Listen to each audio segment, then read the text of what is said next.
दोस्तों, जैसा कि आप जानते ही होंगे, कई नए कीर्तिमान बनाते हुए हमारा चंद्रयान 3 मिशन सफल हो चुका है। इस मिशन में सब कुछ वैसा ही हुआ जैसा हमारे वैज्ञानिकों ने प्लान किया था। और ये ना सिर्फ इसरो बल्कि पूरे देश के लिए एक बहुत बड़ी सफलता साबित हुई है। लेकिन क्या आपने गौर किया कि चंद्रयान 3 को पृथ्वी से चांद पर पहुंचने में 40 दिन का समय लगा था, क्योंकि उसको सीधा चांद पर ना ले जाकर गोल गोल घुमाते हुए लक्ष्य तक पहुंचाया गया। ऐसे में सवाल ये उठता है कि वैज्ञानिक अपने स्पेसक्राफ्ट को पृथ्वी से सीधा चांद पर क्यों नहीं भेजते? क्या वजह है कि स्पेसक्राफ्ट को इतने लंबे समय तक अंतरिक्ष में घुमाया जाता है? और लॉन्च से लेकर लैंडिंग तक एक स्पेसक्राफ्ट का सफर कैसा होता है? उसे किन किन मुश्किलों का सामना करना पड़ता है? यही सब हम आज आपको इस वीडियो में बताने वाले हैं, इसलिए इसे अंत तक जरूर देखिए। साथ ही अगर आप चैनल पर नए हैं तो इसे सब्सक्राइब करना बिल्कुल भी ना भूलें। दोस्तों, सबसे पहले तो आपको बता दें कि कोई भी स्पेसक्राफ्ट, फिर चाहे वो कोई सैटेलाइट हो या चांद पर उतरने वाला कोई लैंडर, इन सभी को लॉन्च करने के लिए रॉकेट की जरूरत पड़ती है। जब रॉकेट भी कई अलग अलग तरह के होते हैं, लेकिन फ्यूल के नजरिए से देखें तो ये दो तरह के होते हैं। पहला लिक्विड फ्यूल रॉकेट, जिसमें तरल ईंधन का इस्तेमाल होता है, और दूसरा सॉलिड फ्यूल्ड रॉकेट, जिसमें सॉलिड ईंधन का इस्तेमाल किया जाता है। चंद्रयान 3 की बात करें तो इसको LVM-3M4 रॉकेट की मदद से लॉन्च किया गया था, जिसे बाहुबली रॉकेट भी कहा जाता है। ये इसरो का सबसे हैवी रॉकेट है, जिसकी लंबाई 43.5 मीटर और मास 6,40,000 किलोग्राम है। ये रॉकेट लो अर्थ ऑर्बिट में 10,000 किलो और जियो स्टेशनरी ट्रांसफर ऑर्बिट में 4,000 किलो के पेलोड को ले जाने की क्षमता रखता है। वैसे आपको बता दें कि चंद्रयान 3 के प्रपल्शन मॉड्यूल और लैंडर मॉड्यूल का वजन 3900 किलो था, इसलिए इस मिशन में बाहुबली रॉकेट का इस्तेमाल किया गया। LVM-M3 एक 3 स्टेज रॉकेट है, जिसमें पहली स्टेज 2 सॉलिड फ्यूल बूस्टर्स, दूसरी स्टेज बीच में मौजूद एक लिक्विड बूस्टर और तीसरी स्टेज ऊपर की तरफ मौजूद एक हाई थ्रस्ट क्रायोजेनिक इंजन है। 14 जुलाई को जब श्रीहरिकोटा के सतीश धवन स्पेस सेंटर से चंद्रयान 3 लॉन्च हुआ, तो सबसे पहले इसकी पहली स्टेज यानी इसके अगल बगल में मौजूद 2 बड़े सॉलिड फ्यूल बूस्टर्स चालू हुए थे, और जैसे ही इसने थ्रस्ट जनरेट किया तो रॉकेट हवा में ऊपर की तरफ उठने लगा। अब ऐसा क्यों होता है? इसके पीछे न्यूटन का तीसरा नियम, for every action there is an equal and opposite reaction, काम करता है।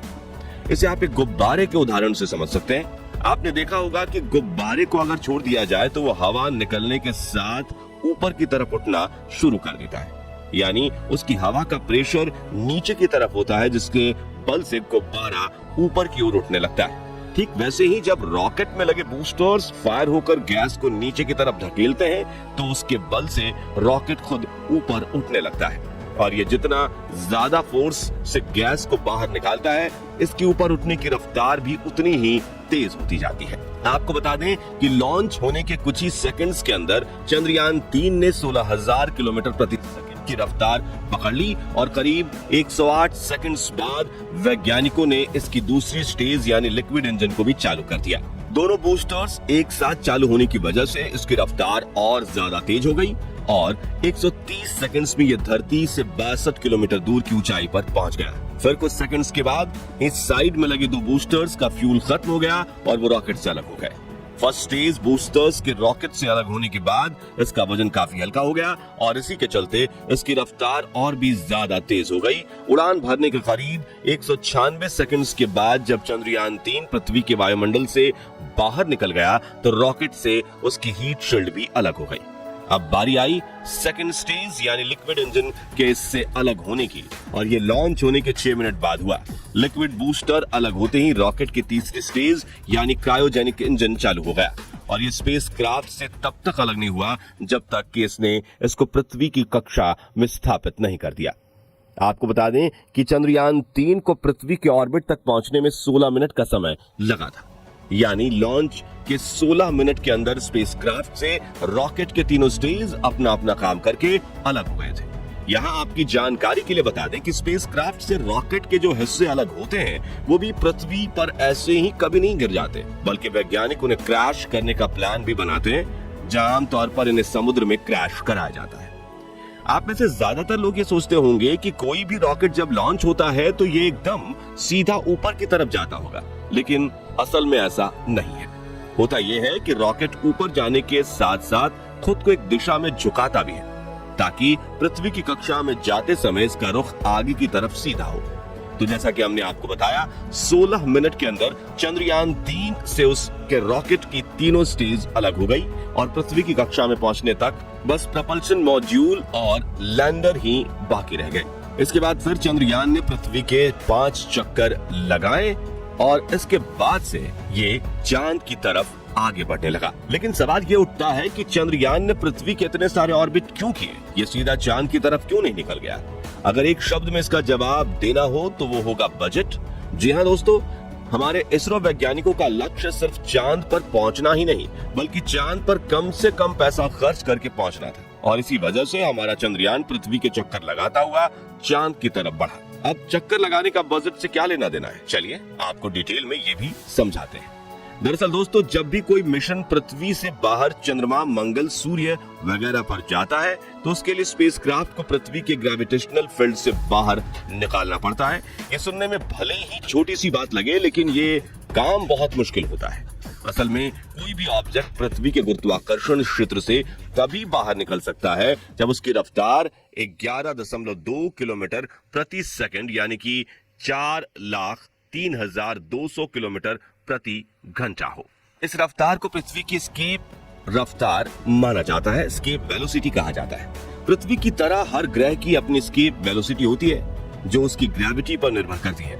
यानी उस ग्रह का गुरुत्वाकर्षण बल जितना ज्यादा मजबूत होगा, उससे बाहर निकलने के लिए उतनी ही ज्यादा स्पीड की जरूरत होगी। तो पृथ्वी की जो एस्केप वेलोसिटी है, उसको अचीव करने के 2 तरीके हैं। पहला तरीका तो ये कि हम स्पेसक्राफ्ट को एक ऐसे पावरफुल रॉकेट की मदद से लॉन्च करें जो ये रफ्तार अचीव करने में काबिल हो, लेकिन उसमें पैसा बहुत ज्यादा खर्च होता है, क्योंकि इतना पावरफुल रॉकेट बनाना बहुत पैसों का काम है। या फिर दूसरा तरीका है पृथ्वी की ग्रेविटी का इस्तेमाल करके एस्केप वेलोसिटी को प्राप्त किया जाए, और यही दूसरा तरीका इसरो ने चंद्रयान 3 मिशन में अपनाया, जिसे साइंस की भाषा में स्लिंग शॉट मेथड कहा जाता है। इस मेथड में स्पेसक्राफ्ट पृथ्वी या दूसरे किसी ग्रह की एक अंडाकार कक्षा में चक्कर लगाता है, जिसका एक पॉइंट पृथ्वी से काफी दूर और दूसरा पृथ्वी के काफी नजदीक रहता है। इससे होता यह है कि चक्कर लगाते हुए स्पेसक्राफ्ट जब पृथ्वी के नजदीक वाले पॉइंट से गुजरता है तो गुरुत्वाकर्षण बल के कारण इसकी रफ्तार बहुत तेज हो जाती है, और इसी चीज का फायदा उठाकर हमारे चंद्रयान ने बिना किसी रॉकेट या बहुत ज्यादा फ्यूल खर्च किए पृथ्वी की एस्केप वेलोसिटी को प्राप्त किया था। इसके बाद चांद के करीब पहुंचकर भी चंद्रयान उसकी सतह पर सीधा नीचे नहीं उतर गया, बल्कि वहां भी उसने चांद की कक्षा में 5 चक्कर लगाए थे। इसका कारण यह था कि चांद पर वायुमंडल ना के बराबर है। ऐसे में अगर चंद्रयान को सीधा ही चांद की सतह पर लैंड करने के लिए भेज दिया जाता तो ये अपनी रफ्तार को कंट्रोल नहीं कर पाता और तेजी से नीचे गिरते हुए क्रैश हो जाता। तो इसी वजह से चंद्रयान या उसके जैसे किसी भी स्पेसक्राफ्ट को पृथ्वी से सीधा किसी दूसरे ग्रह पर नहीं भेजा जाता। आशा करते हैं कि आपको आपके सवालों का जवाब ठीक से मिल गया होगा और हम दे पाए होंगे। अगर फिर भी आपके मन में कोई सवाल रह गया है तो आप हमें कमेंट करके जरूर पूछ सकते हैं। बाकी हमारी आज की वीडियो में बस इतना ही।